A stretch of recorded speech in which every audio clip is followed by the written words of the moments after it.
cross. It's up for grabs now. Magic ball from Bergkamp to Patrick Vieira. Oh, would you believe it? Oh, right, what a way to get it. Fabulous solo goal by Thierry Henry. Champions.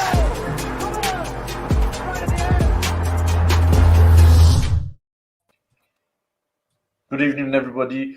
Welcome to another fantastic episode of the Arsenal Lounge. I'm glad to be back, and it's been tough dealing with COVID, but I feel better. So if I cough during the show, please. Oh my God, he's already looking for the sympathy. Like, yeah, you know what? I was gonna start off with saying happy birthday to Lev and all that, but you know what? You can sod off now. Tom, how are you? How you been, mate? You're good. COVID straight away. That's the first thing you did. Yeah. What's happening, Tom? COVID or whatever. You good? Yeah, all good, mate. I won't ask how you are. I know how you're doing, so I won't ask you. But it's good to have you back. It's good to have you back, mate. I'm glad to be back. And obviously, Mo has had some family duties tonight, but we have a more than able replacement in the shape of Dan Potts, aka Potsy. How are you? Yeah, I'm good, Shaheen. Thanks for having me back on, man.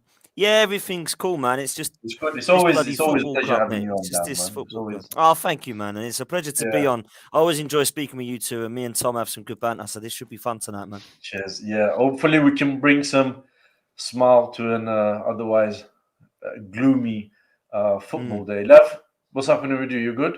I'm all right, Shaheen. What did you do for your birthday yesterday? Mate, everything was going well till 8 o'clock, and then once that kicked off, the rest of my birthday was shit. I messaged him in the morning, right? There you go. I said to him, "How you doing, man? This and that, yeah." And I was talking. I said to him, "Happy birthday," and all that. And I think he said something about the game tonight. And I said, "You know what, Lev? I've got a feeling I'm going to lose tonight." And then he said, "It's my birthday, for fuck's sake! Don't say that." I was like, "All right, cool." I won't say anything. Oh, man. But happy belated birthday, right. Lev. I didn't know, man. I didn't know. Thank you, bro. Thank you. Shaheen, are you all right? More importantly, Shaheen, are you all right over there, man? Because you sure? Oh, thanks, man. You need some of Lev's tea, Shaheen. Do you know what I mean? That's I don't know what that is, Dan. It looks like tea. It's got steam coming out of it, but there's some herbal greens in there that is. Mate, whatever it is, it's very relaxing. That's all you need to know. Well, that's even more suspicious now. It's just mint tea. Anyway, let's start talking about the disastrous night we had last night. I think it was a shocker because when the previous time the guys in the show, and we've got a bit of a prediction thing going on. I predicted a 1-1. And do not try and tell me you're going to claim points for that 1-1. No, I'm not. I'm just saying when I say a 1-1, it's normally I think we're going to lose. I just don't want to come out and say we're going to lose. But the rest predicted a win. I think you went with 2-1, Lev. Tom, you went with 3-1, and Mo with 2-1 as well. So I'll start with guest this evening, Dan. Did you expect this? You expected a win as well, or you thought something like this will come up? Yeah, man. I went for a win, Sheen. But do you know what? The result didn't shock me. The performance was more to blame. So we have these results in us. Yeah, this is just what we are with this Arsenal side, in my opinion. We've seen it against Everton away. We've seen it against Brentford away. And you know what? It was kind of a mix of both those games last night for us. We got bullied. We got played off the park. Patrick Vieira schooled our manager. Every department, they were better than us. They wanted it more. And sometimes you have to just accept that is what this Arsenal team do. They can go on a nice little run, but there is always an Everton away. And I've said this for weeks and weeks. And this is why a lot of people were getting really excited and calling out people like myself who've questioned the process, saying that I'm in the mud when we win, thinking I don't want Arsenal to win. This is why I was never convinced 100%, because I knew there was a performance like this around the corner. So I wasn't getting all this excitement. I said to people, I'm happily going to put a humble pie in the oven and I'll happily eat it in May. But I've had to turn the heat down on it already, because this doesn't look like anything that I was hoping. You know, I was hoping this run would continue. Now, what I want to make clear and throw a disclaimer out there is this isn't all over now just because we've lost to Crystal Palace. Yeah, let's get it right, because it's still in our hands. So I would rather be in our position where it's in our hands than I would the others. The more kind of frustrating thing for me was the way that we lost, the fact that we had a shocking performance, And the fact also on top of that now is you've got 2 injuries to 2 key players moving forward. And I don't think that our backup is good enough for that. So we'll go into player performances, I'm sure. We'll go into individual performances. Yeah. But for me, overall, last night, the performance was a shambolic one. But I sat there thinking, why am I not as shocked as some of the others? Because this I knew was just round the corner, because it's just what we've done for the majority of this season. So that's what, now 9 defeats. And most of those defeats have come in and around the way, like this one last night. So I'm not massively shocked. I'm just disappointed at the performance, if I'm honest. Yeah, I agree with you, because that's exactly my thoughts as well. And the problem that I have with ultimately the manager, because obviously he sets the team up and he selects the players and the tactics, is that we by now until end of the season we will have another couple of these performances, and that is my problem. That's what worries me. We now have to go on a very good run until end of the season. We have to beat Tottenham away now. We can't draw or lose that game. We've got Chelsea away. We've got Man United at home. Funny enough, those fixtures don't worry me as much as they should. It's the other mid-table fixtures that worry me, because we haven't done well against them previously. And one performance like this is always around the corner. And I 100% agree with you. This is exactly why I'm a bit unsure about the manager, because of these sort of performances. It's not all his fault, right? And as you said, it's not end of the world. We're still in a decent place. It's just a little bit harder, because not only we dropped 3 points last night, the goal difference was annihilated last night. We conceded 3 goals. They scored 5. And to be honest with you, I watched them against Newcastle. They look good, man, especially going forward. So it's not going to be an easy thing going to White Hart Lane and winning. But again, for some reason, some manager or some players are immune to criticism. My thoughts about last night, again, I was disappointed. I know Tom is smiling, but I was disappointed with Odegaard. Again, it was missing. These are the sort of games I expect the guy to turn up. Pressure is on. Tottenham just won, and they won well. We needed to go there and get a result. You need to turn up. It's all well and good.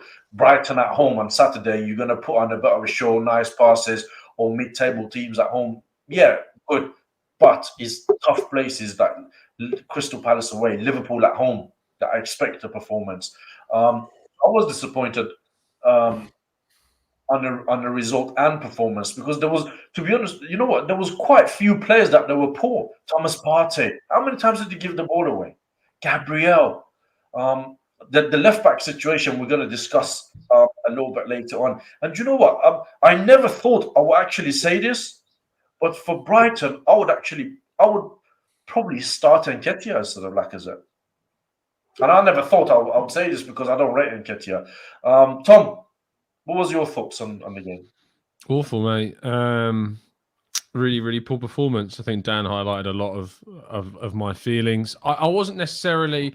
I think I was more shocked about the performance, because up until this point we had put in some really, really solid displays and some really strong performances at that. I mean, Thomas Partey in particular has probably been our best player this year in 2022, and he dropped, probably his worst performance in an Arsenal shirt, to be honest.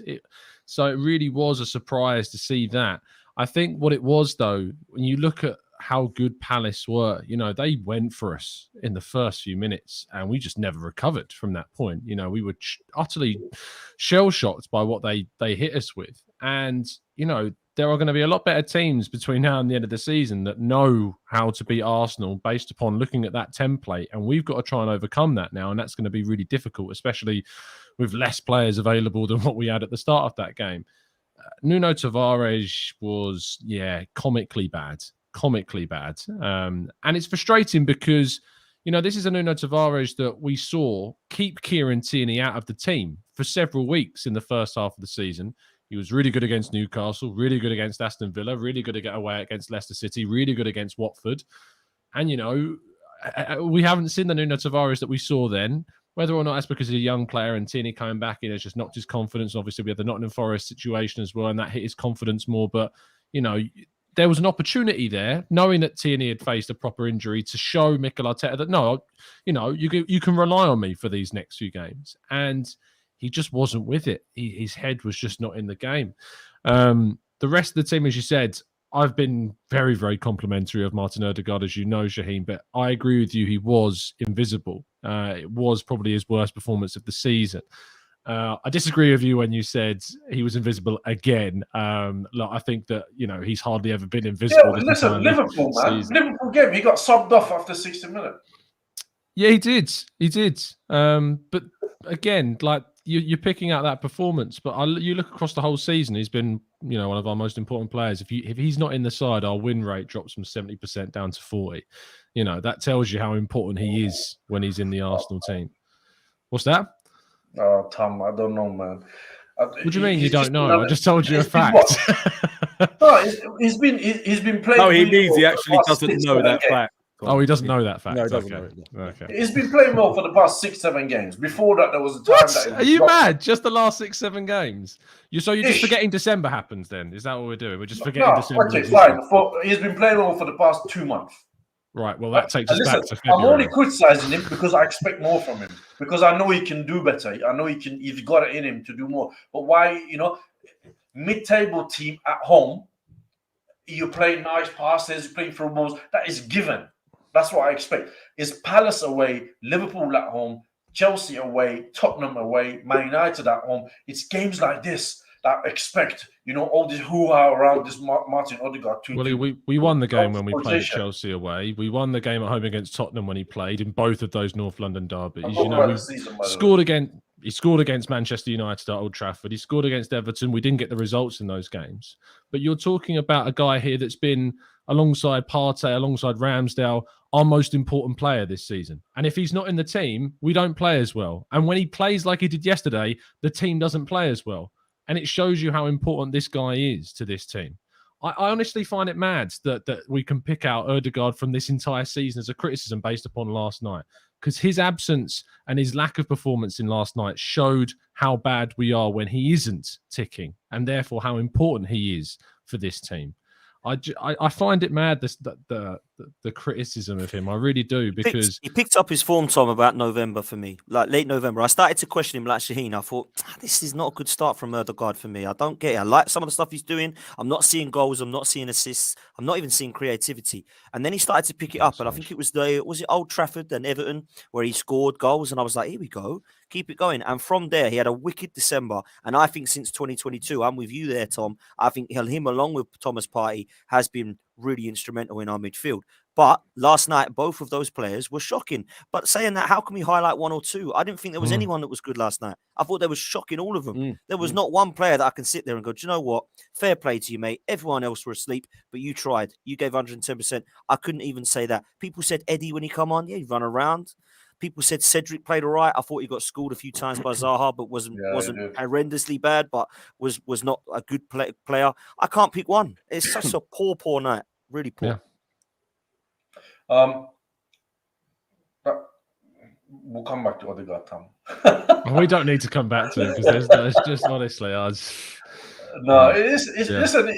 Listen. I criticize Ødegaard, right, and I pick him up because I expect more from him. Right? I don't pick on Alexander Lacazette because I don't expect. I expect a lot more from him than we've been seeing. All right, now based on what I'm seeing, I don't expect anything more from Lacazette. I don't expect Lacazette to turn out and put 2 passes away on Palace away.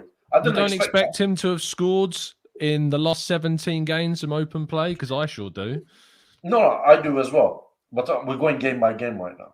Right? So we're talking about last night. So on last night, I didn't expect Lacazette to turn up and put 2 in the back of the net, but I expected Ødegaard to put in a similar sort of performances. Thomas Partey, likewise. Gabriel, likewise. So that's why I'm disappointed by them, because I know there is a lot more in there that will need to come out. Lev. Yeah. Do you want to talk about your birthday present from Arsenal? No, fucking hell. I've just been listening to everyone. That's why I was being silent, just to try and take it all in. And listen, firstly, I don't want to be one of these fans just because someone's had a bad day in the office. Because look, players are human, right? And there's also a correlation here in regards to certain players going on international duty. It could have played a factor. They just didn't look at the races yesterday at all. None of them. Now, I have looked into it in the sense of you could see the way Vieira set up. For me, he was looking to throttle our midfield. He was throttling the supply to the likes of Odegaard. They was smothering the likes of Partey. It became a point where Odegaard and Partey was such a distance between them. At times, I think Partey was isolated a lot in midfield. Gallagher was running the show. They were shutting them down. And for me, I questioned Arteta in this aspect because surely you could have seen in those first 20, 25 minutes that whatever he's done, whatever he set out as a team wasn't working because we were getting overrun in midfield.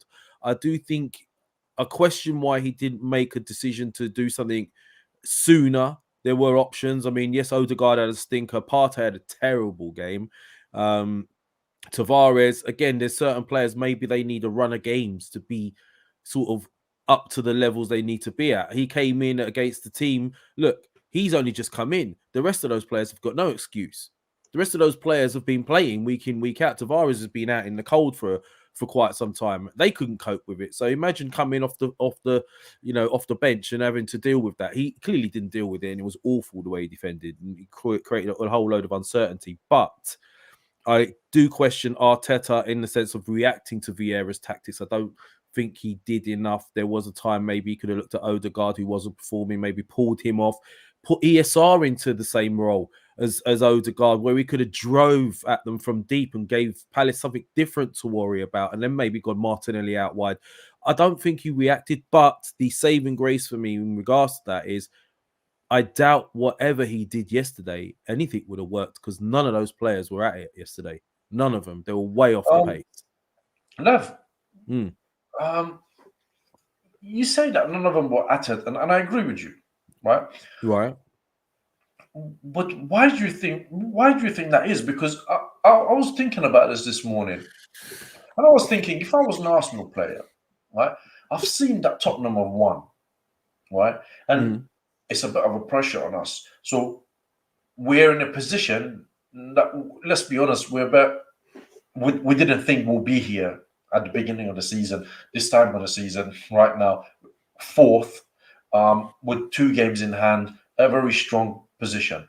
So why is it then they struggle to motivate themselves to turn up at Palace away and carry on the momentum?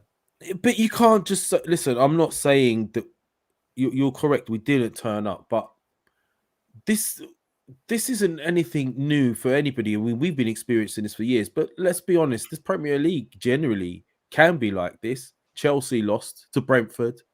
It wasn't that long ago. Spurs had lost to Palace 3-0. These things can more than easily happen in our league, right? It can happen. You wouldn't put any of this on the manager's doorstep. Listen, do you think? Let me throw the question back at you. Do you think anyone here think that Arteta hasn't tried his best to at least motivate those players before getting them on? I'm gonna let everybody answer the question, but what can you answer the question first? Do you think any of this could be put in front of the manager's doorstep? Only the fact that I don't think he reacted soon enough. That once those players crossed that white line, it's down to them to be ready for this game, and none of them were. Collectively, they weren't ready for this game. And now you can't imagine Arteta puts out a team imagining they're going to perform like that. No chance. Yeah. Tom, a bit of an irrelevant subject, right? You're good at them. Yeah. I like that. Is it me? Or Lev has got one of these new flashy chairs. Oh, has he got a gaming chair? Oh, he does, doesn't he? You know what? I'm glad you lot brought this up. I'm glad you lot brought this up, yeah? Is that, Tom, listen, I'm right, aren't I? My kids bought me a present, yeah, for my birthday. Here we go. Is this where you tell them what you want? And no. I swear down, my kids bought me a present for my birthday. Now they bought this for a gaming chair? Yeah, and I'm really wait. Can I just finish? I'm really fighting myself at the moment because one, it's really comfy and it's cool, it's nice, but the other is should a man my age really have a gaming chair? I don't know. I'm really conflicted at the moment. But thank you for spotting that. And then my kids bought me the chair, so I'm gonna sit on it, whether or not it suits me or not. But thanks for noticing that. This is cutting edge journalism, Shaheen. Yes, Thank you. it is. It is. Tom, following on from the discussion that we had with Mr. Lev earlier, any of this you think could be put in manager's doorstep, or a professional footballer seeing the results around and finding themselves where we are, why they struggle to let's say turn up at this game? Yeah, look, we lost 3-0 away from home against a team that we should be beating. To say that, you can't put any blame on the manager's doorstep, I think is a reach. What I would say, though, is that he's not the primary target for my criticism, because the only change I would have made from the starting 11 would probably be Martinelli for Smith Rowe. And I mean, Smith Rowe is a more than capable option in place of Martinelli. So he started the team that pretty much most people, bar Martinelli, would have started. And so therefore, that's then on the team to beat Palace. And there was enough on that park to beat Palace without a shadow of a doubt. The issue is that I think that it's hard when you say that. What do you do, Shaheen? What do you do regarding motivation? You're saying there that he should be able to motivate the players to get up for a game against Palace. But as I've just said there, he's put the best team out that he possibly could have done. We've been playing really solidly for weeks. Yeah.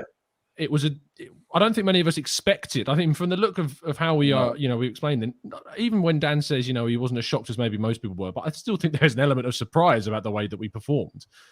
Yeah. Why? What can you place at the manager's door out of interest? Like, how would you criticise that? And can I also add to that as well, Shaheen, before you answer that? Yeah. They knew Spurs had won 5-1 the night before. How much more motivation does the team need? And he changed things at half time as well. Like, he did. And credit to him. He did, and credit to him for doing that. Not that it made a lot of difference or anything changed. We still lost the second half as well. I think the way I see it is a manager's job is to pick a team, motivate the team, because there's a few different aspects. One is the tactical side, one is the team selection. The other aspect is the mental side of things, and it's the manager's job and the coaching stuff, right? To make sure these players are look. Crystal Palace, they came out, they were fired up for the game. You could tell from the first whistle. They put on us. They won all the challenges, all the second balls. They were attacking us. No fear.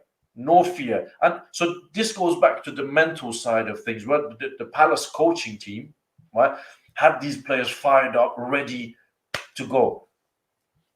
We didn't turn up because we were not in the same mind frame as those players. I'm not saying that it is entirely the manager's fault, because at the end what does he do though? What do you want the manager to do? I don't know, Tom. I'm not a professional footballer. Whatever Vieira did, clearly. I don't know what tools he's got available to him to use. I expected him to get better out of these players than what we saw last night. If he can't, well, he has done. I think we've seen that week on week, mate. Last season you think. We're talking about Palace away, Tom. Yeah, I know, but you can't just go look at this one example across a whole season. It doesn't work like that, Shaheen. You don't just pick up. It really pissed him off, Shaheen. Well done, mate. I can never piss Tom off. Before you came back. Me and Tom are cool. I'm not talking about the whole season, Tom. We're just talking about yesterday. Yeah, but you have to take into context. I've been praising Arteta as well, haven't I? Yeah, but you have to take into the context. You can't just go, forget everything else has happened. Let's just focus on this one thing, because it matters what else has happened. It matters how. And if you actually, let's look at this one game. We should have had a penalty on Bukayo Saka. We created 4 clear-cut opportunities in the opposition box and should have scored all 4 of them. Smith Rowe should have had 2. Saka should have had 1. Erdegaard should have had 1. We should have scored all those chances. So it's not like a performance of old in which we were outplayed and we created absolutely nothing. We were just pinging balls into the box. No, we created 4 clear-cut opportunities in this game to win and should have had a penalty. So it's not like, we were battered in the sense that it was an awful performance and we offered nothing during the entire game. It could have got, and their first goal requires so much fortune for that to go in as well. If Tierney was playing, if Tierney was playing, he makes that header. Yeah, all but day at the end of the day, if ifs and buts were candy and nuts, we'd all have a very Merry Christmas at the end of the day. But yeah, Say it could have that been after very, 2 very years. different. Yeah, it could have been very different. But if you want to talk about Palace, there's me talking about Palace. So there you go. And do you know what the difference was in the listen. second half was Martinelli. Now there's people in the chat saying, "Oh, Martinelli, I don't get all the hype and all that." But what he does is he sets the tone, the energy. His energy is infectious to the rest of the team. I noticed a change in the second half when he did come on. So maybe that's where he got it wrong. Yeah, listen, we've had shows here where I've praised Mikel Arteta, Odegaard, everybody. They got it spot on, right? I've praised him before, and I'm asking a question here that how much of it can be laid on his doorstep or somebody else. And I'm just asking the questions, Tom. I'm not necessarily saying it's all on him, and he's at fault for this thing. So I'm just trying to get a conversation. I know. I'm not going to go at you. It's not necessarily my opinion. It's just I'm not going to lie. I feel a bit awkward between you two right now. I've just been. No, I'm never coming back on the show again. I'll just me and Dan haven't said a word in about 15 minutes. No, me and Tom. How you doing, Dan? You're right. I'm muting myself. Dan, what's joking. your thoughts on this? See, I think, do you know what? What I think I find really bizarre with this fan base is that there's never we lost as a team and a manager together. It's always one or the other. Yeah. So when we lose a game, it's normally the players. This fan base say it's the players. When we win a game, it's the manager. Why can't it be the players lost the game along with the manager last night? And why can't both be given the blame? And also, why can't they both be given praise when we win? I never understand this. It's like the players were to blame last night. Arteta got nothing wrong. I disagree with that. I think that there were both problems with our players that were on the pitch and players with our and problems with our tactics. And I think that was why we were 2-0 down after 20 minutes, because he tactically got it wrong and the players weren't up for it. That's the way to look at it. You can't sit there and say manager did nothing more, couldn't have done anything else. And you can't sit there and say the players did nothing more. It's not the manager. It's not the players' fault. It's the manager. And that is my honest opinion. Yeah. Where I put more blame on Arteta across the season and certainly from January onwards is that we didn't strengthen in the key area that I think we're struggling in, and that is scoring goals. That is where you can put the blame on the manager. You can't put the blame on any of the other players individually for across the season, but you can in some of their performances. And I don't know why as a fan base it's always one or the other. Sometimes it is both. They all get it wrong and we have a stinker, and that's what happened last night for me. So should Arteta have started Martinelli to go and play a little bit more off the shoulder? In my opinion, yes, but he didn't, and he tried to change it up. I think this bringing on Eddie situation is something he's just had to do because he's got no other options when Lacazette decides that he's got no more energy left. Now, that for me is on the manager because he's decided that there was nobody else better than Eddie Nketiah in the January market. So that's on Mikel Arteta if we don't start scoring enough goals. Who would you have gone for? Who would you have signed at striker in January?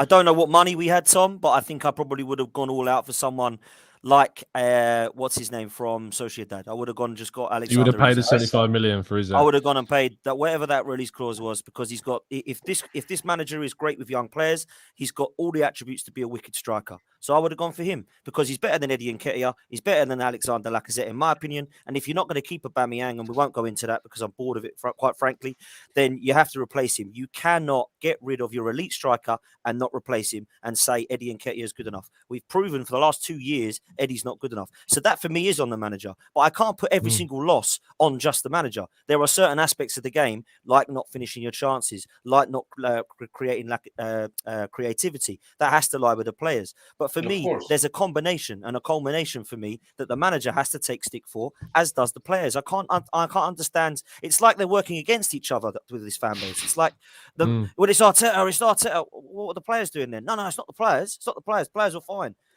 No, it's the players. They were rubbish. Arteta. Also, we want to be put into different categories, Dan, don't we, as fans? Like yourself gets put into a corner of Arteta out when actually no, we sit here balanced and we criticise the players or we criticise the manager. And Lever Shaheen, you've both done the same. And yet you can't. It's not possible as a label to not be given one. You either are in or out, aren't you? Why do you? It's just the concept that people want to make. It's a bizarre new cultish behaviour where you either one camp or another. On this one, everybody's entitled to opinion. I'm not sure of Mikel Arteta.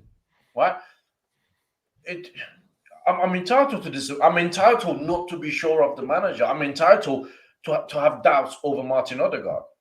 But you get labelled as having an agenda, Shaheen. Exactly, and I don't. That's what I don't understand. Well, look, we have always said on here. If you're not, sorry, love. It's as if you're not in agreement with the manager or the players or whatever the project is, you're wrong. Yeah, it's not like you have Totally a different agree. opinion. You're entitled to it. You're just It's wrong. always about being right or wrong, and I hate that. It's about being right or wrong. We all want to be right because we all want to be Arsenal supporters that want to see Arsenal winning. Yeah, exactly, Dan. People say, I don't understand this whole, you got an agenda against Arteta. No, I want Arsenal. I want my club to win. I want us to compete. I want us to win the Premier League. You have question marks. Like everything. You have questions. You have questions. So, you're asking questions, and that's what I do. And then what makes me laugh is the biggest. Sorry, Lev. We'll just quickly. Yeah, go on. What makes me laugh is I'll say I'm not really convinced about the last few performances, or I've had question marks over the manager the last few performances. Then we win. Dan's in the mud. Arsenal have won. Have won. Where are these people tonight? Where were they last night then? When we are they all in the mud now because we won 3-0 then? I lost 3-0. I don't get this fan base, man. I can't understand it. So Dan goes all the way to watch them, hoping they lose, so he doesn't get in the mud. It's just this is the mentality we're dealing with here. He's travelled hundreds of miles, started early, tweeted it out, he's drinking, whatever it is, and then he's in the mud. I don't understand that. But what I was going to say, the biggest thing that Dan is hitting the nail on the head for me is if there's any criticism with Arteta, we've always maintained he should have acted in that last window. We haven't strengthened, and now you're seeing it's coming to bite us in the arse. And if you were really serious about top four, you would have strengthened those areas and taken no risks. And that's where the blame does fall on Arteta's doorstep a little bit.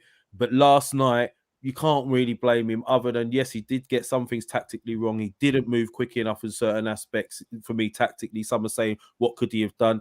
As a manager, you need to look at how your opposition has set out. And if it's countering what you set out to do, then you need to counter the counter. You can't just sit there and let it try and play out and hope it plays out, especially once you go a couple of goals down. So, there are some criticism, but yesterday is not the thing for me when it comes to criticising Arteta. It's the long term, because he's left us a little bit vulnerable. And now we've lost Tierney, we've lost potentially Partey.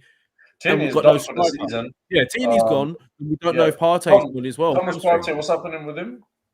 We don't know 100% at the moment. He's got a scan won't be the season, but it'll tomorrow. Be a couple of weeks. Yeah, it could be a couple of weeks. Basically, he stopped because he felt the same issue. But because he stopped, it could be a case of, it's a minor, it's a grade 1, and it's not going to be an issue, and it recovers after a week. We don't know, but he's got a scan tomorrow, as far as I'm aware. Can I just say quickly, I'm really pleased that Scotland managed to get 180 minutes off of 2 friendlies for Kieran Tierney and then injure him for the rest of our season. Yeah, 100%. Thanks very much. Thank you for that. Yeah. Well, this is it. I was saying there was some correlation as well. So we had quite a few players abroad, didn't we? Internationally, Gabriel was a player for Brazil, weren't he?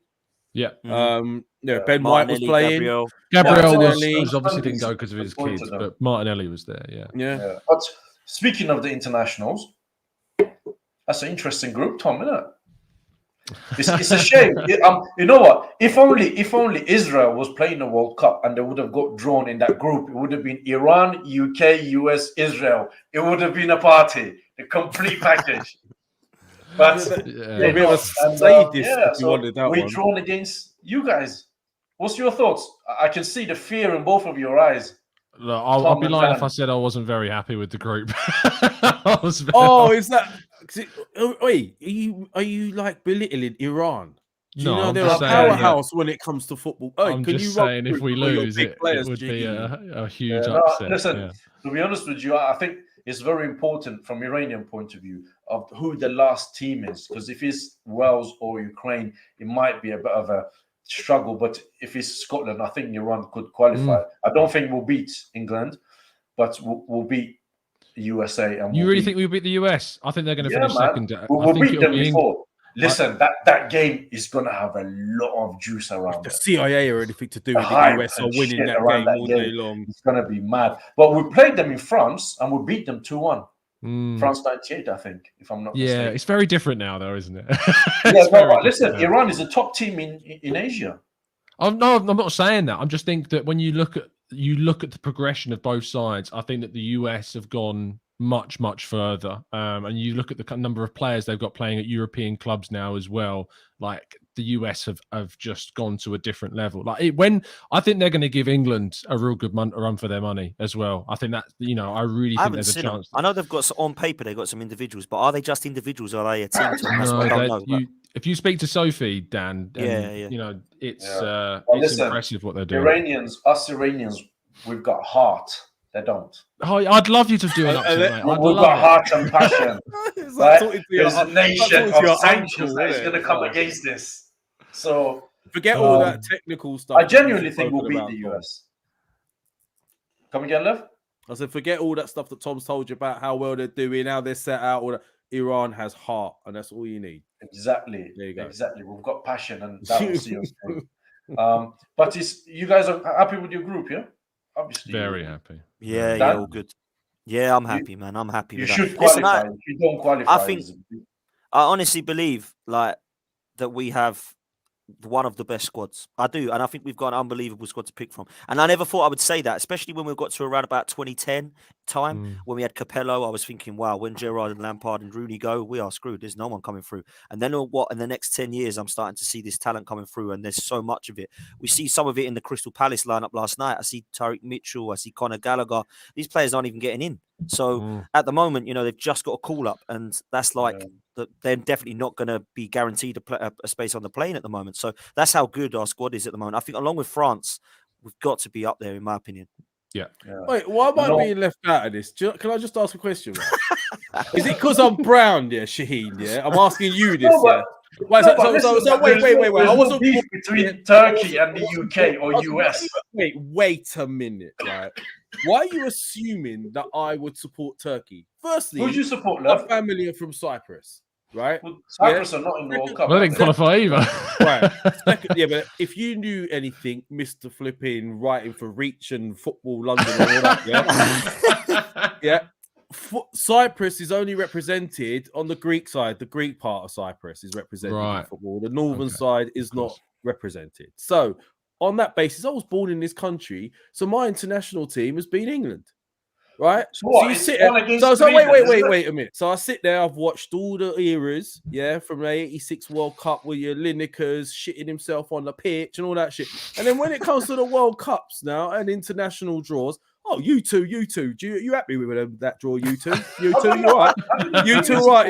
Yeah. And Lev's just sitting. I'm sorry, mate. Yeah. I'm sorry, mate. Don't worry. No, I apologize. It's all right as long as I know. So it's one against. I'll support Paphos United, don't I? That's what I support. I'll include you in that. It's no problem. So thanks, I know all three of you only fear Iran in that group. I know this.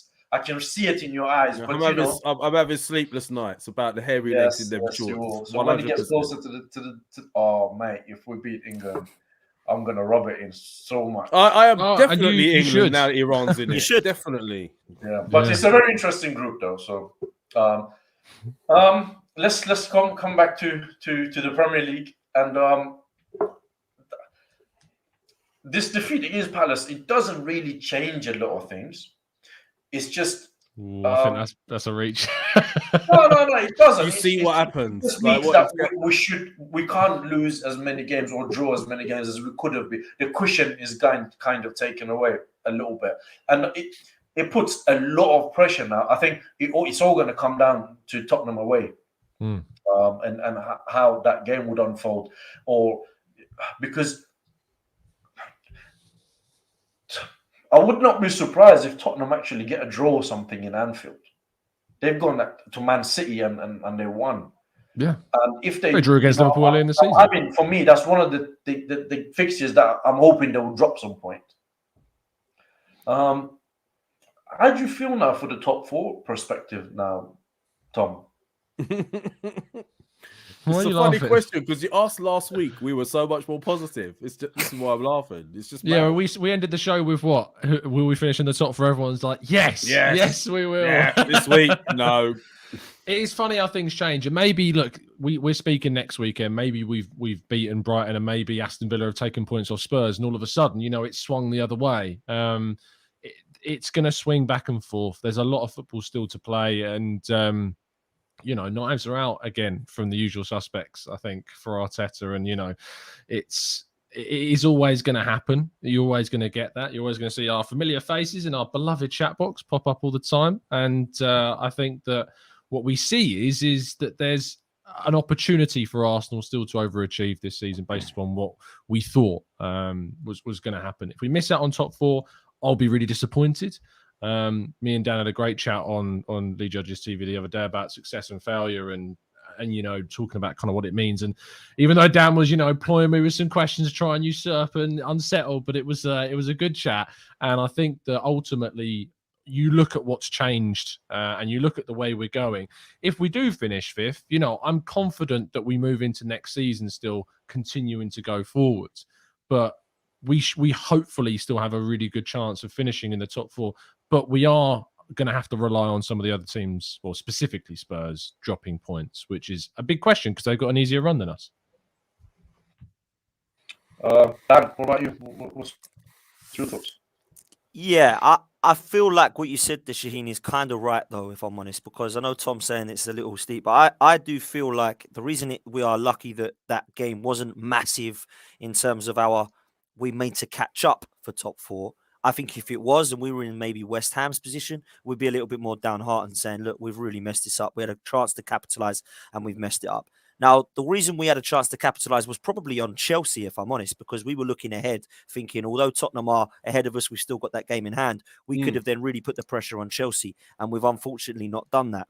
I think what it could have done was made us a lot more comfortable going into the next run of fixtures in relation to Tottenham. Manchester United at the moment are the ones that are still just buzzing around like an annoying fly that you just want to squat and hope that they can keep, dropping points. But Tottenham are the main threat. And the reason I believe, and I kind of kept being optimistic, but in the back of my mind, I always felt Tottenham had a chance. As Tom knows, I think they've got the best manager out of a lot of us, and I think they've definitely got the best 2 strikers in the league. And I think that's clear to see because, again, they've scored, I think, 12 and 13 goals. So they are always going to be a threat. Conte's got them drilled. Conte's got them playing. Yes, they'll drop points. 100% they will. But I still think they're the biggest threat because of those 2 reasons. And I think that the way that they're playing at the moment, he's even getting the fullback scoring now. Remember what he did with Victor Moses and Alonso? What happened to them when Conte left? I don't even know where they are now. I mean, I know Alonso's still there at Chelsea, but he's struggling. And Victor Moses, I mean, I don't know where he is or where he's from. Exactly. So Dan, I look do you think, sorry to interrupt you, but do you think go on, mate. This will come to the manager? Whether, I mean, let me work this properly. Do you think it will come down to who's got the better manager for the team that will get top 4? I've always said that, and Tom knows this. I've always said if Tottenham get top 4 and Arsenal don't, why is that? Is it because Tottenham have got better players than us? Or is it because Tottenham have got a better manager? Now, some might say some of their players are better than us, and I'd probably agree. I think Kane and Son would walk into our team. But then I'm struggling. So is it that they've got an amazing side, or is it they've got an amazing manager that's got the best out of the side? And it goes back to Patrick Vieira, doesn't it? Do you think Crystal Palace have got a better squad than Arsenal?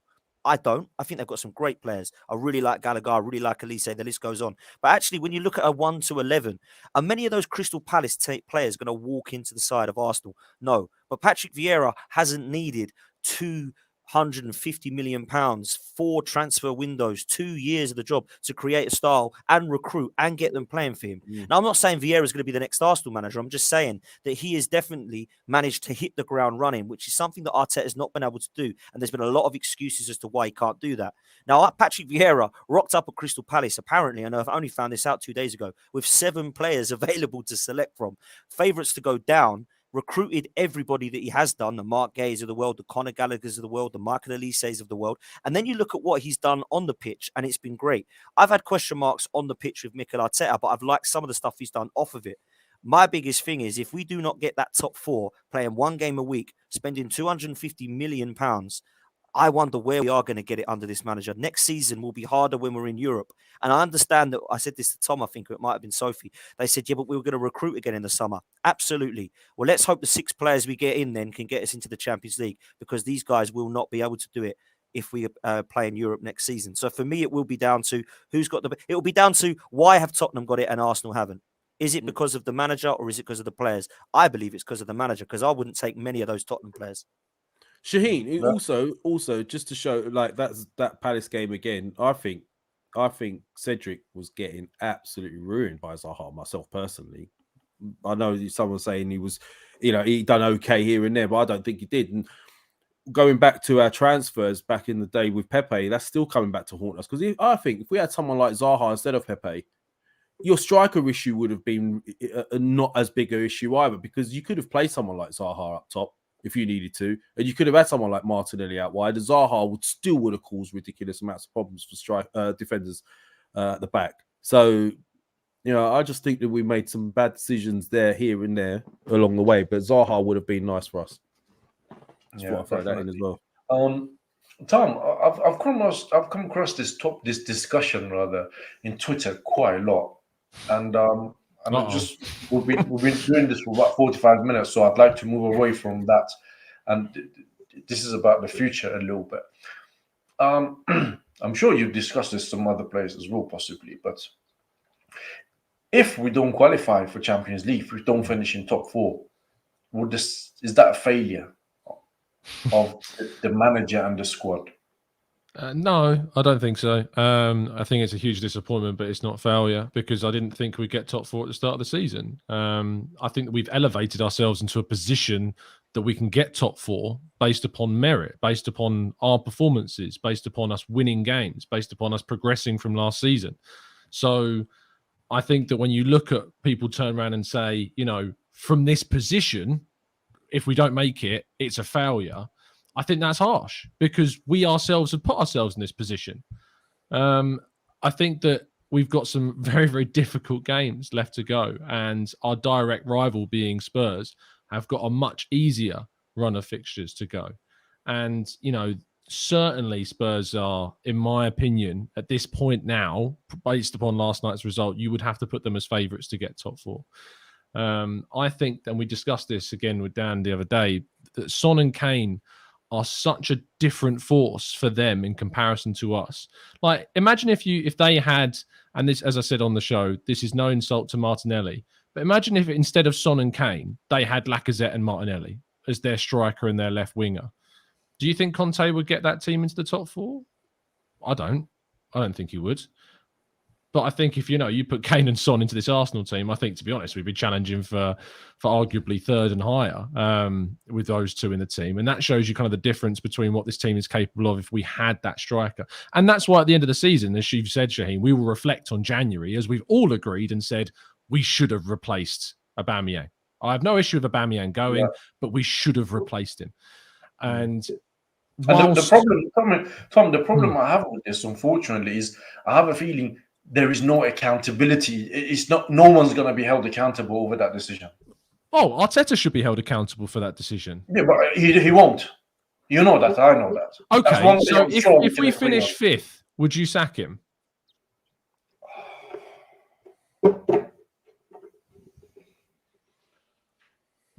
It's tough because on one hand, you've got to acknowledge what he's achieved in order to get us to 5th, which is an improvement on last season, 3 places. And he did well to get us there. On the other hand, you'd have to look at it and say, everybody around us were not performing. We were presented with an opportunity, right? And we didn't take that opportunity, because the following season, I guarantee you, United will be better. Probably Tottenham will be better. Chelsea will be stronger. And you're going to have another West Ham type of team that will come and go on a strong run. And one of the reasons that we didn't get top 4 is because we didn't sign a striker in January. And Edu and Arteta and Vinay are directly responsible for that. So then you've got to put these in a balance and make a decision. Would I sack him? Shaheen, 1 second, yeah. Like, what I would like to say on this then is if he's not strengthened, and we all saw it as fans, right? We all looked at this in the window and gone, hold on a minute. If the likes of such and such get injured or such and such get injured, we're in trouble. We all said this. So if you haven't done it and you haven't planned in advance, and then it ends up being the reason that it's cost you top 4, which it's looking like it could be, because if you've lost Tierney, you lost Partey, and you haven't got a sufficient backup, and that's the reason you missed top 4, then you've got to look at that and say, well, that's your fault. We all saw it. You should have seen it. And for me, yeah, okay, we got ourselves in this position, but we are in this position now. We can't turn around and say, oh, just because we've got ourselves into this position. It's okay to let it slip now because it's not. It's But not. if he finishes on 5th, would you sack him, Lev? Yes. You would? I would, but it will never happen because he's invested too much. No, He's invested too much. Yeah, forget that. We just asking about I personally would. I want my team to be challenging, and if it's that difference that it's made, then I probably would. Yeah, but it's not going to happen. So it's a mute point, really. It's not going to happen. I'm just asking for your It's opinion. not a mute I'm sure point. Dan, you would get rid of him if you finished 5th. Yeah, I think everybody knows that that's the case. I would, and I think what the good thing is though, because Tom does raise good points and he backs up his opinions all the time, Tom. And that's why I love his debates. But I will say this: if you are saying no, you're saying there's nobody out there that can get us in the Champions League, so we have to keep this guy. That's basically what you're saying. Whether you believe that to be the case or not, that is what you're saying. So you're saying there's nobody out there that can do it, so we have to keep this guy. Because if we sack him now, we are starting all over again with someone that is not going to be able to do what Mikel Arteta can't do. And if you truly believe that, that's absolutely fine to have that opinion. But I don't agree with that. I think there are plenty of managers out there that I believe could have a better chance of getting this team into the top 4. And if I'm proved wrong on that, that's absolutely fine. But I believe personally, what I'm seeing around us at the moment, top 4 is a must because these teams are not that great. They're really not. Even Chelsea. Look at Chelsea at the moment. They look dreadful at the moment. I look at them and I think, I fancy Palace actually to beat them and get to the final the way that Palace are playing in comparison to Chelsea. So I can't sit there and go, do you know what? There's no way Mikel Arteta can get this side into the top 4. Look how good they all are. Look at it. No chance they've got. Nah, man, I ain't having it. I did disagree. I just I don't want to do Dan a disservice. When you said you don't, man, that's all. No. I just don't want to misquote you. When you said about if you want Arteta to stay, or if you'd rather don't want him to leave, it's you're saying that there's no one else there. No, you think that there's no one else out there that can get us into the Champions League, right? Mm-hmm. I don't agree with that because I think that it's from the perspective of someone who would say that they wouldn't get rid of him. Is that they're saying is that they believe that Mikel Arteta still can. And I think that based upon on the route that we're on and the pathway that we're on and the progressions that we're making, is that I can see him getting us into the Champions League. And I think there's enough evidence of this season based upon all of the things that has been achieved in terms of a club level perspective, in terms of, you know, the players that we bring in, the recruitment, the restructuring of that, the change in the way in which we recruit to look at bringing in Premier League proven talent like White and Ramsdale. Before, we never did that. We would just buy surplus cast-offs, you know, from Man United and Chelsea instead, which he did at the start and stopped and has learned from. Wenger didn't do that. Emery made mistakes in the market as well. He didn't have loads of control, but he still made mistakes, in my opinion, with some of the things that we signed. You look at the connection between the fan base and the players now, that relationship on the most part, I think has been, you know, repaired, regardless of a few idiots. I think, you know, we've improved things a lot between the fan base and that. I think if you look, I mean, we did this show the other day with Ola, who I know you guys all know very much well of, and we talked about kind of, you know, has Mikel Arteta achieved more in the 2 years that he's been here compared to the prior 10 years of Arsene Wenger and Unai Emery? And I think that he has achieved more. He's done more good for the club in that 2 years and put us into a position where we're now going upwards rather than going downwards. It's a case of where we've had to take a step back to go take 2 steps forward. But I think he's achieved more in those 2 years than Emery did in the period that he was here and the last 8 years of Arsene Wenger. Off the field, I agree with you there, Tom. But on the pitch, no. Can I ask a question, Tom, then, right? I hear what you're saying, yeah? But then if he's at fault, if a manager's at fault for letting players leave and not strengthening, and that is the reason it costs you top 4, should he not be questioned? Because this is where I'm at with it. People on here saying, some people on here, maybe they have a point, are saying, oh, wait, hold on, January is a tough window to get anybody in. Okay, perhaps I agree with that. But I don't care. Like, I know what happened. There was issues with the Aubameyang, for example, but I still would prefer, with 20 minutes to go, to have the option of a Aubameyang coming on, yeah, when you need a goal, than Eddie Nketiah. When the opposition's tired, right? Those chances we had yesterday, it only takes him to take one of those chances. Now, I know he wasn't playing well for us, but still, I still think that maybe Arteta's bitten off his nose to spite his own face with that. He's weakened the side and he's not strengthened the side. And if that ends up being the reason we don't make it, surely it has to be questioned.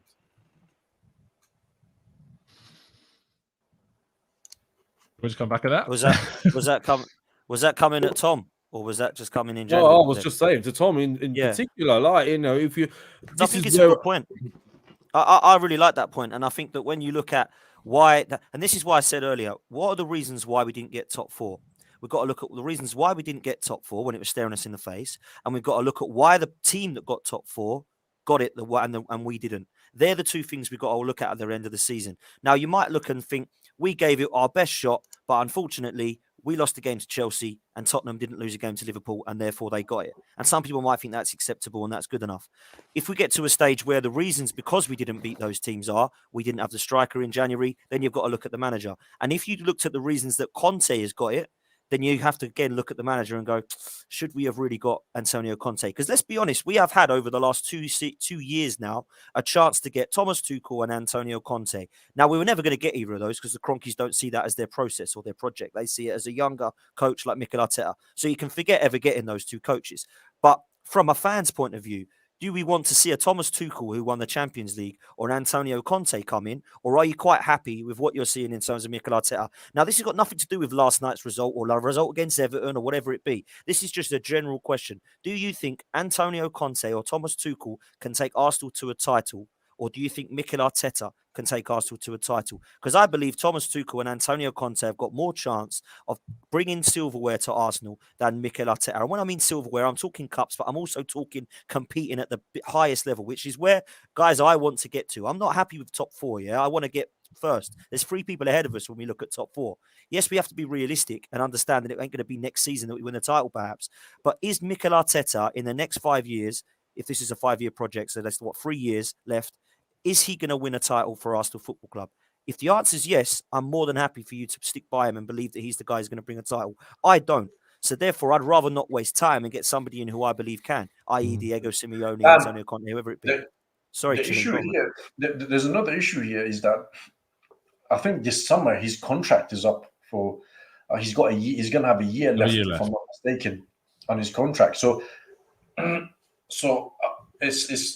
it's one of those times that Arsenal will kind of need to make a decision again on a situation that they've got a member of staff, let's say, whether he's playing staff or the coaching team, that has got a year left on the contract. So they either extend his contract, or if he doesn't finish in top 4, they'll get rid of him. Gary Neville made an interesting point. I don't necessarily agree with a lot of things Gary Neville said, but he said that he can see Mikel Arteta walking away from Arsenal, saying, I've taken this team to where I can. The same Sky Sports that had Wayne Rooney presenting along with Carrick yesterday for an Arsenal game, the Palace game. Nah, forget them. Yeah, another thing as well. So hold on, you're not going to even entertain this notion. No, Tom, you already said no, right? It's a joke. So there's no legs to this whatsoever, none, nothing. Well, there's no legs. He's not going to go. No, he's going to get a new contract at the end of the season. You know that's what's going to happen.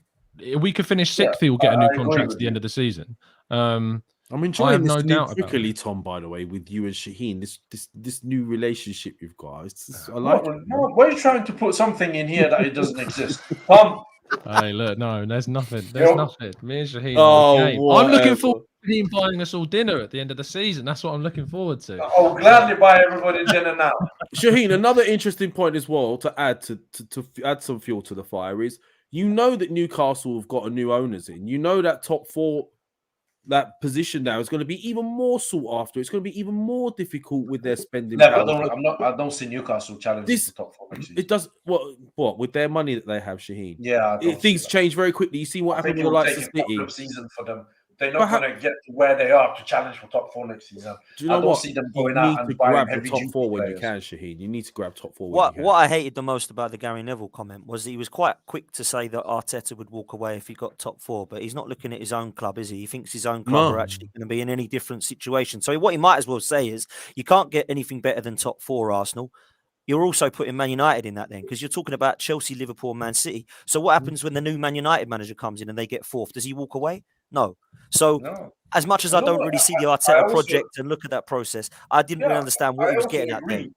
Yeah, I also agree with you, Dan, that it's just a comment that Gary Neville made. But I agree with my pal here, Mr. Canton, that he will be given a new contract. By the way, I don't really see Arsenal sacking him. They will argue, they'll go from the angle that he's improved the team.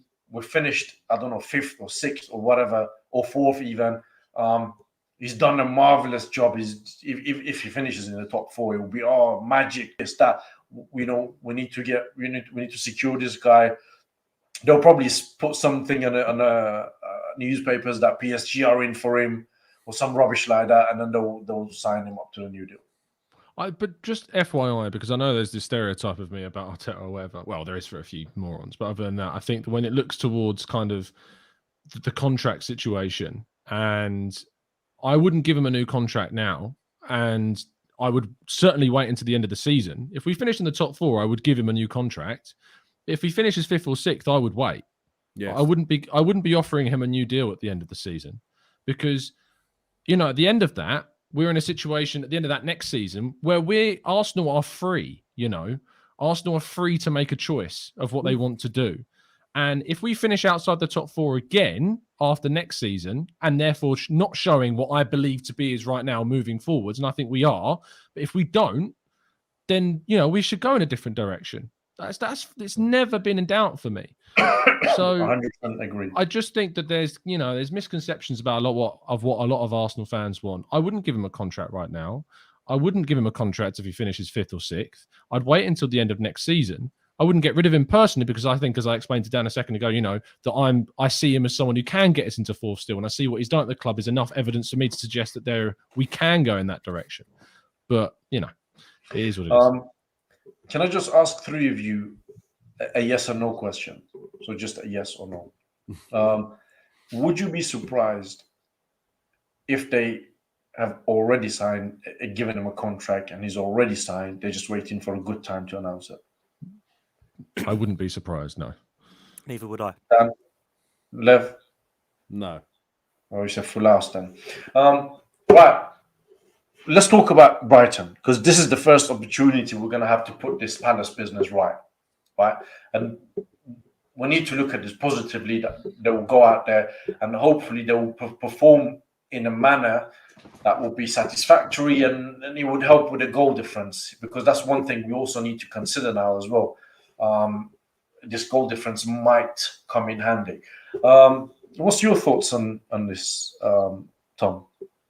On the goal difference being so mad, and look, I think that when it comes down to goals, that's Arsenal's biggest issue right now. We've got a striker that's not scored a goal from open play in his last 17 games.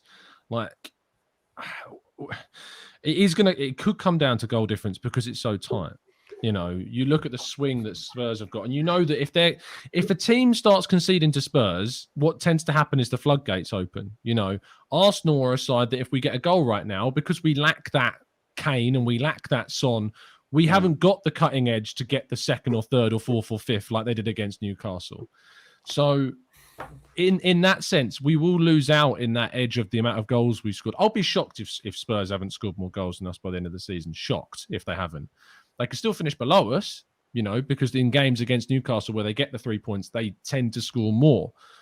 But when Arsenal get their 3 points, it tends to be, a more dogged performance, and we can get results in games that you maybe wouldn't expect Spurs to get results in. So that's the difference between the two teams.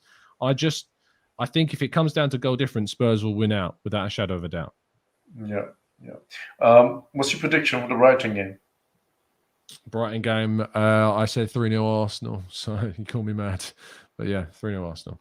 Brighton are the worst team. The Brighton are the worst team in the Premier League, bar Norwich. If we aren't, getting a considerable victory over them, we might as well not be in a top 4 race. Okay. Dan, what's your thoughts on the Brighton game? Little harsh on Brighton, in my opinion. I think they're doing a lot worse. They are awful at the moment. That's Brighton form, are awful at the moment. Season. Yeah, no. I knew what you meant. I was just trying to wind you up. I'm with you in terms of Brighton at the moment. I like Graham Potter, and I think he's done an amazing job. And I think what he's done is actually overachieved, because that team is not great. They can't score at the moment, but neither can we. So I'm not expecting a 3-0. If I'm honest, I'm expecting a closer game than that. But I am going to go for a 1-0 to the Arsenal. We struggle We do. We struggle at the Emirates in the history against Brighton. It's a team that we've not been able to beat very much. I think, in fact, correct me if I'm wrong, Tom, I think we've only beaten them once at the Emirates since they've been in the Premier League and once at their place. So it's not a team that we do well against. It's a bit of a bogey team. So it's not really a great side when you look on paper in terms of the history and the omen. But I do think we'll have enough. And I'm going to go for a 1-0. But if we don't win this one, boys, then I really do worry, because these are the ones that I thought, Brighton and Southampton I'm talking about, we would have enough in. And then I thought it would get tough with Chelsea, Man United and West Ham. If it's the other way round, then of course it cancels itself out. But for me, I think we'll struggle in those bigger games, and we need to beat Brighton and Southampton, boys. We need 6 points, not 2, not 4. We need 6. Yeah, agreed. Lev? I know Brighton aren't the best at the moment, but as these boys have said, they do cause us issues. And is it Mopey? He always turns up, doesn't he, against us? Always turns up against us. Named after you, in it, Iranian Mopey. Yeah, there you go. But I don't know, man. I could see it being a real drag of a game where we're struggling. They're sitting back and we're desperate. And I expect us to win. I'm going to say 2-0, Shaheen. So you can keep that on your predictions. But yeah, I can imagine it being one of those uncomfortable games for us. I don't know, man. I'm a bit upset with it all at the moment. With us losing those players that we were going to lose. What did Mo predict? Do we have his prediction? Yes, 2-1. 2-1, yeah? To us, yeah. Yeah, to us. What are you predicting, Shaheen? What did you predict? Yeah, I actually think it's going to be a comfortable Arsenal win. What? Yeah, 2-0 Arsenal, I think. Oh, so and the same as me. Yeah, well, I think it's because look, there's a lot on this to put right, and I think they would have to go out there and put right. I'm counting on that to go out there and perform and get a result. I think Partey is not going to be available, so I'm expecting Sambi to come in. Sambi or El Nani, obviously, one of them. It's quite obvious that will come in. But I think 2-0 Arsenal. And with Dan, if we don't win against Brighton at home, we don't deserve top 4. It's not that we can't make it. We don't deserve to be there, because if you can't beat Brighton at home, there's no point wasting your time going to Champions League and playing European football and get knocked out on the first group stage. So we need to earn top 4 rather than just be given it, and we can earn it by just performances. So that's my view. And let's be honest, when the team's on a bad run and they haven't won any games, you can rely on Arsenal to be the team to give them that win. Do you know what I mean? Yeah, apparently we lost taking records home through 2020. Yeah. Who would you guys play at left back? I'll play Tavares. Yeah, I think I would as well, because I would definitely. The only way in which he's going to get better is by playing. So, I think you have to play him. I don't think he's as bad as he was yesterday. He's not a bad player. Look, we've seen. Look at the first half of the season. Yeah, he kept, as I said, he kept Tierney at the team. Like he has the potential to be a good player, and it's just it's the confidence. The only way he improves that is by playing. And Arteta has to keep the faith in him, really. Otherwise, his confidence really is going to be shot. I just worry that we're going to start mucking around with stuff again and putting Xhaka there. And I just don't want to see any of that. I really hope he doesn't do that. No. Granit Xhaka needs to play in the middle. I tell you what, if he puts Xhaka at left back and we miss out on top 4, then Dan, we can have a real conversation about a match. No, but if he does that, Tom, who is he going to play in centre mid? Well, it'd be Lokonga and El Neni, wouldn't it? You'd think, or Lokonga, Smith Rowe, and Ødegaard would be. Assuming that Partey's out long term, hopefully he's not. Like if it's only just for the Brighton game, we should be okay. But if it's not, then we might be in trouble.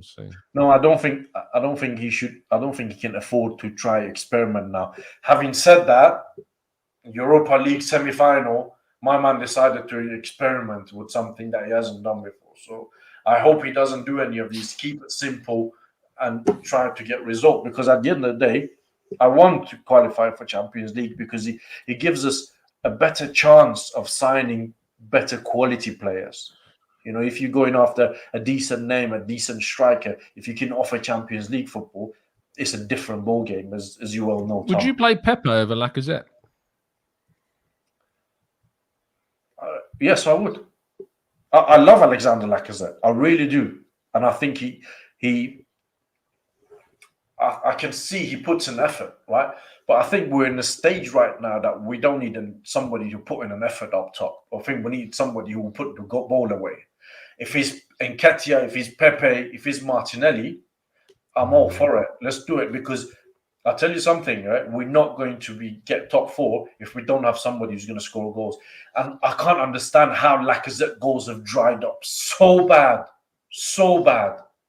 Well, basically, he doesn't hit the target. That's how nothing. I don't think he's got the energy, mate. He just doesn't look like he's got any energy about him anymore. Like, I get that he drops in, he links up play, but he doesn't have the legs about him that we need. I think. Why do you think he's not? Why do you think? Do you know what?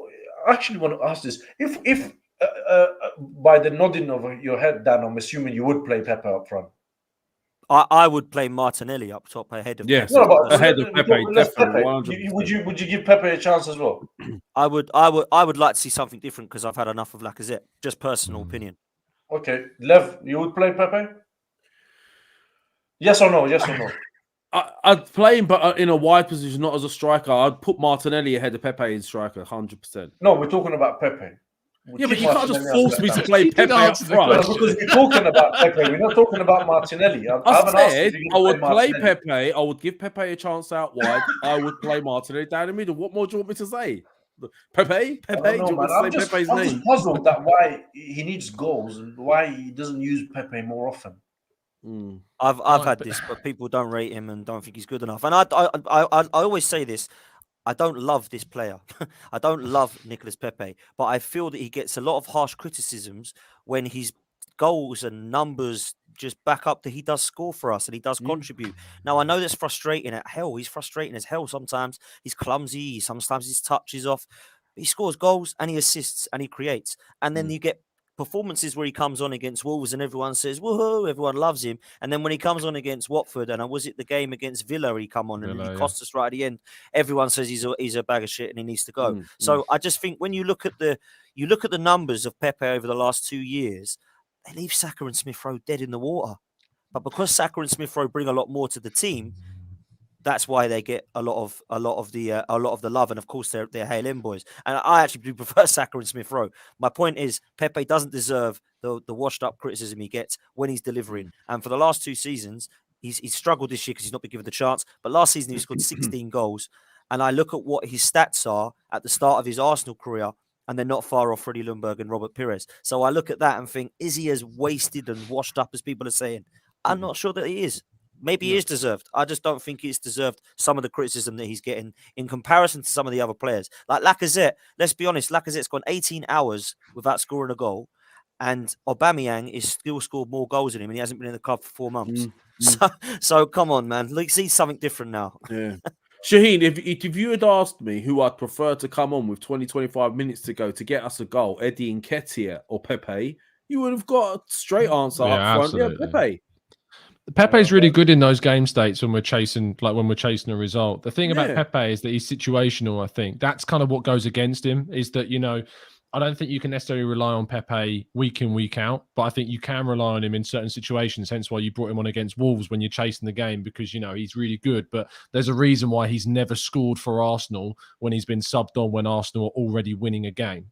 He's done it loads of times, but he's never scored when Arsenal are already winning the game. So, and he's only got 1 assist, which is against Frankfurt in his 6th game for the club. So, look, I think I would be tempted to use him against Brighton in a central position, even over Martinelli, because I worry that Martinelli, Smith-Rowe, Ødegaard, Saka, I'm not sure if there's enough experience there and enough, know-how there.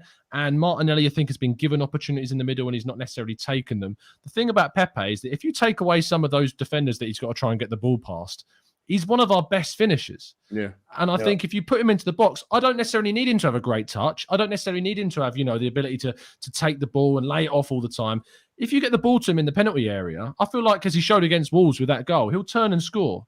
And I feel like you get him into those positions and he will score plenty more. So And I'm much more inclined to use him over Lacazette right now. So at least to just try. And I feel like Brighton's a great example of a game where we've got the ability to experiment a little bit. You have to play differently if you play with these type of players up front. You have to play with them being played in behind. There's no more link-up play, guy backing up into a centre-back, laying it off to Smith Rowe. It's more about the early pass from the likes of Odegaard, Smith Rowe, those guys to play him in. Which is harder to defend against, Lev, as well. Yeah, Much harder to defend against. But you need the players with the speed of thought to pick that pass, and Odegaard can do that. Okay. Tom, where can people find you to watch you and get more of your fascinating views? That sounded so condescending. No, what? Can I not pay him a compliment? Why you guys see? Why are you trying to put something cause a rift between me and Tom? Wait, that's not me. You know, Tom. You know I'm the only guy who watches you 8 o'clock in the morning. You know that, right? Do you want me to say how you went? You're fascinating. Like it was just so like. I like this, Shaheen. That was great. No, I like that. That was wonderful. Oi, Tom, can you hurry up and tell us where we can get your fascinating? Yeah, look, no, don't worry. You don't have to come and watch me. You know where to find me. It's all there. Oh, go on. No, thanks for having me, boys. Always a pleasure. Dan, nice to see you on the lounge with us. It's great to have you. And yeah, they're going to talk on YouTube and the Arsenal Way as well. And you can see me at 8 a.m. every day chatting about Arsenal still. There you go. Wonderful. What about Dan's fascinating views? What about Dan's amazing, beautiful, really intelligent Arteta out views? No. Dan and the judge. Man, I'm more I've than got to this. pick with him actually, Dan. Divisive Dan. That's what they call it. Yeah, because last time I was not well. I couldn't come on the show. And I saw him. I saw the show. And he was like, oh, yeah, as soon as I found Shaheen is not here, he's on holiday. I thought, get me on. I'll do a show together. He was telling the truth. Yeah, I remember this. I remember me and Judges coming on. Oh, that was a brilliant show. That was brilliant. Yeah, was it? If you say so yourself, Lev. Yeah. But no, Dan, cheers, man. Thanks for having my back, Dan. Cheers, mate. No, man, it's all good. Listen, boys, always a pleasure. I love coming on here, chatting to you. Love the podcast. Massive fan. And thank you all for listening and for being here. If you do want to come and see or hear from me, then please follow me at DanArsenal87. And that's on Instagram now as well as Twitter. And if you do want to come and listen to me more, then me and Lee Judges are together on Lee Judges TV. We've done a show earlier, actually, with Kenny Ken, which was a good show. And we've got some other content coming throughout the week. I think we've got another preview show on Thursday night for Brighton with a Brighton fan. So if you do fancy coming over, love a subscribe and like if you are about. And thank you, Shaheen and Lev, for having me on. Oh, pleasure, man. It's always nice having you on. Lev? Yeah? What's occurring? No, listen, it's been a pleasure having these guys on. I was just disappointed with the results we're discussing today. Obviously, I just want us to get back up to positivity. Thank you to everyone in the chats. If you want to hear my fascinating views, you'll find me here. But yeah, that's it. Thanks for having me, Shaheen. Wait, I'm so happy you're back. Did you tell Dan that those curtains were signed by Shamak? Have you told him, Tom? They're Egyptian. Look, they're Egyptian. What's this? Moroccan. That's it. They're a Moroccan curtains signed by Shamak. Whatever, man. If I was you, I wouldn't say anything. Do you know on the picture? You know on the picture when you asked for a shirt, he had the thing up saying Shamak can I have the curtains. It was like that, and he signed it. Yeah. Grown-ass man sitting on a gaming chair, you know. Clearly, I got to him. Guys, yeah, at least his furniture is grown up, Lev. Yeah. Grown up in Morocco. Yeah, sorry. Yeah, well, thank you for being here, guys. That's a whirling dervish as well behind him. That's a picture of a whirling dervish. He's gone. Such a bastard. No, thank you very much, guys, for being here. Wonderful having you. Please hit the like, subscribe to Arsenal Lounge, subscribe to Guna Talk TV and Lee Judges TV. Have a wonderful, wonderful evening. And for me, it was great to have you back. Happy birthday again to Lev. Me and Lev, obviously, our birthday is only a week different. My birthday is Sunday. Yours was Monday. Yes. Yours was Sunday as well, wasn't it? It was yesterday, Shaheen. He's still suffering from slow vid. You got slow vid. You definitely got slow vid. You see, I'm trying to be nice to him, but you see, you remember the time that I blocked you? You remember that, yeah? Anyway, have a wonderful evening, guys, and hopefully we'll see you soon. Thank you.